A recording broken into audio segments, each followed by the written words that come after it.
안녕하세요. 홍프로 스포츠입니다. 적중하신 가족방분들 모두 축하드립니다. 홍프로 가족방에서 모든 경기, 언오버 및 핸디캡, 최종 조합 공유해드리고 있습니다. 적중률 높은 홍프로 가족방은 고정 댓글에 있는 링크로 문의해 주시기 바랍니다. 10월 12일 유럽 네이션스 리그 7경기 분석 시작하겠습니다. 첫 번째로 우크라이나 대 조지아 경기 알아보겠습니다. 먼저 우크라이나는 4-2-3-1 포메이션을 사용하며 빠른 패스와 지공 전개를 통해 공격을 전개하는 팀이다. 직전 체코와의 네이션스 리그에서 패했으나 경기를 주도하며 공격적인 전개를 시도했다. 수다코우와 무드릭의 공격력이 기대되지만 말리노프스키와 치안코우의 결장이 전반적인 공격의 질을 떨어뜨리고 있다. 도보비크의 솔로 플레이에 의존해야 하며 수비 라인은 자바리니와 마트비엔코로 구성되어 있지만 배후 공간 관리가 미흡한 모습을 보여주고 있다. 이어서 조지아는 3-4-3 포메이션을 활용하여 측면 공격과 빠른 역습을 중시하는 팀이다. 최근 알바니아와의 경기에서 승리하며 견고한 수비와 효율적인 공격 전개를 보여줬다. 미카우타제와 흐비차가 주 공격 자원으로 코초라 슈빌리와 차크베타제가 창의적인 패스를 제공한다. 수비진은 그벨레시아니와 카시아의 견고한 조합으로 안정감을 제공하며 풀백 기용이 수비력을 보완해주고 있는 모습이다. 우크라이나는 주력 자원의 결장이 아쉬운 상황이기에 조지아의 강력한 수비를 뚫는 데 어려움을 겪을 가능성이 크다. 조지아는 강력한 역습을 통해 우크라이나의 수비를 무너뜨릴 수 있는 기회를 포착할 것으로 보인다. 결과적으로 조지아의 승리가 더 좋아 보이는 매치업이다. 조지아 승리를 추천합니다. 두 번째로 헝가리 대 네덜란드 경기 알아보겠습니다. 먼저 헝가리는 3-4-2-1 포메이션을 선호하며 강한 압박과 속공을 통해 경기를 운영하는 스타일을 지향한다. 최근 보스니아와의 경기에서 비겼지만 경기의 대부분을 지배하며 상대의 밀집 수비를 뚫지 못한 아쉬움을 남겼다.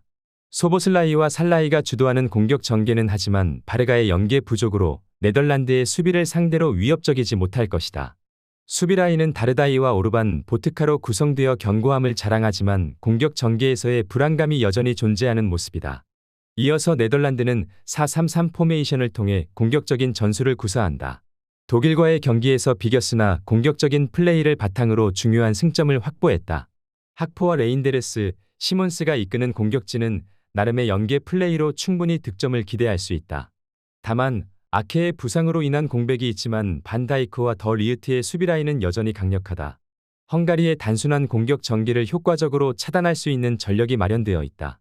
헝가리는 밀집 수비로 네덜란드의 공격을 저지하려 할 것으로 보이지만 수비 집중력에 의존해야 할 상황에서 공격 전개가 불안정하다. 네덜란드는 창의적인 공격 전개로 헝가리의 수비를 뚫고 승리할 가능성이 높다. 네덜란드 승리를 추천합니다. 영상은 잘 보고 계신가요? 핸디, 언오버 및 최종 조합 공유받아 보실 수 있는 가족방 입장 방법 알려드리겠습니다. 첫 번째로 영상 하단에 댓글을 클릭해 주세요. 두 번째로 댓글에 링크를 클릭해 주세요. 마지막으로 채팅 참여하기 후 메시지 주시고 답장 기다려 주시면 됩니다. 나가기 하시면 가족방 입장 시켜드릴 수 없습니다. 언제든 편하게 문의 주시기 바랍니다. 세 번째로 보스니아 대 독일 경기 알아보겠습니다. 먼저 보스니아는 5-3-2 포메이션을 선호하며 수비 조직력을 기반으로 한 방어적인 전술을 구사한다. 최근 헝가리와의 경기에서 무승부를 기록하며 상대에게 지배당했음에도 불구하고 무실점을 유지했다.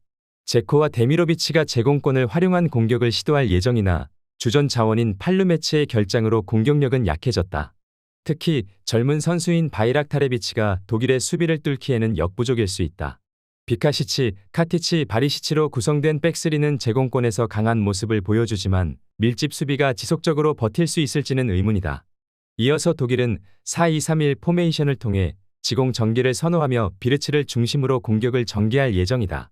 네덜란드와의 경기에서 무승부를 기록하며 나름 경기를 주도했으나 공격의 핵심인 무시알라와 하베르츠, 필크루크의 부상으로 인해 화력이 떨어졌다. 그러나 리디거와 타의 견고한 수비 라인은 보스니아의 단순한 공격을 충분히 막아낼 수 있을 것으로 보인다. 키미히의 변형 백스리 기용으로 안정적인 수비 라인이 구축될 가능성이 높다. 독일은 유기적인 패스 플레이와 전술적 유연성을 바탕으로 보스니아의 밀집 수비를 효과적으로 공략할 것으로 예상된다. 비록 공격의 핵심 자원이 결장하는 상황이지만 전체적인 전력은 여전히 강력하다.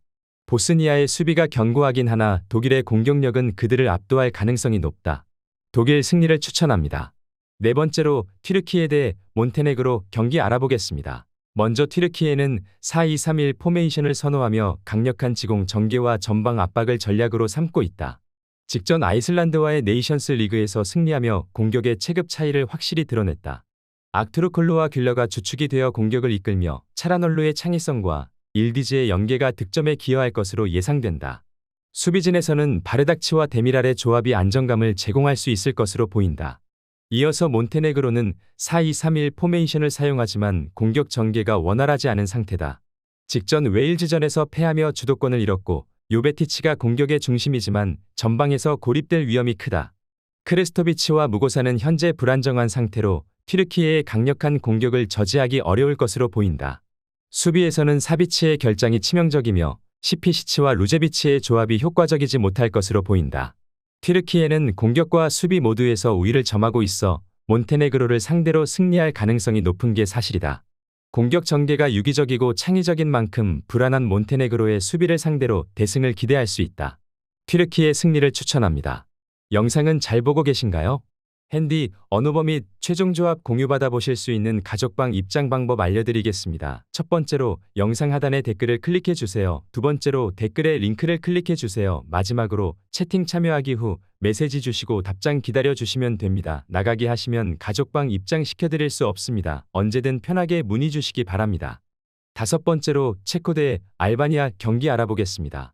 먼저 체코는 4-3-3 포메이션을 선호하며 속공과 날카로운 역습을 통해 경기를 운영한다. 최근 우크라이나와의 네이션스 리그 경기에서 승리를 거두며 좋은 화력 전개를 보여줬다.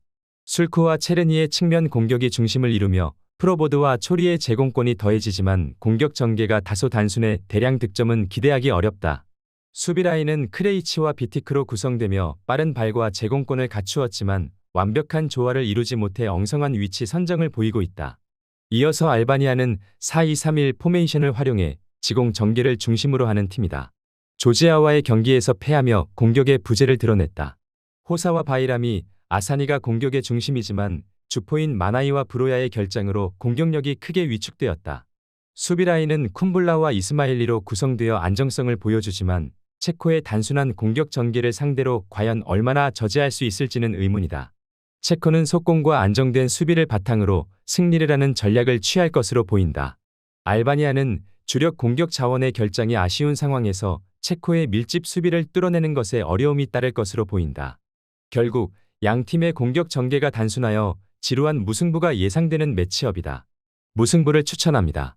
여섯 번째로 슬로바키아 대 스웨덴 경기 알아보겠습니다. 먼저 슬로바키아는 4-2-3-1 포메이션을 선호하며 속공과 조직적인 수비를 중심으로 전술을 운영한다.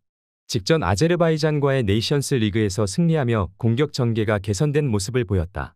두다와 로보트카의 조합이 중원에서의 안정감을 더하며 하라슬린과 수슬로프의 침투로 공격을 시도할 것이다. 그러나 스트렐레치에게 양질의 기회를 제공하기에는 부족할 수 있다. 수비 라인은 오베르트와 슈크르니아르의 조합이 견고하게 구축되어 있어 스웨덴의 공격을 막아내는 데 무게를 더할 것으로 기대된다. 이어서 스웨덴은 4-3-3 포메이션을 활용하며 강력한 지공과 속공을 선호하는 스타일을 지니고 있다. 최근 에스토니아와의 네이션스 리그에서 승리하며 공격력을 증명했다. 클루셉스키와 엘랑가가 주도하는 공격은 매우 위협적이며 부상으로 결장하는 이삭의 빈자리는 요케레스가 메워줄 것으로 보인다. 린델로프의 복귀로 수비가 강화되었고 슬로바키아의 단순한 공격을 저지할 수 있을 것이다. 스웨덴은 체급 차이를 바탕으로 공격에서 우위를 점하고 있으며 슬로바키아의 수비를 효과적으로 공략할 가능성이 크다.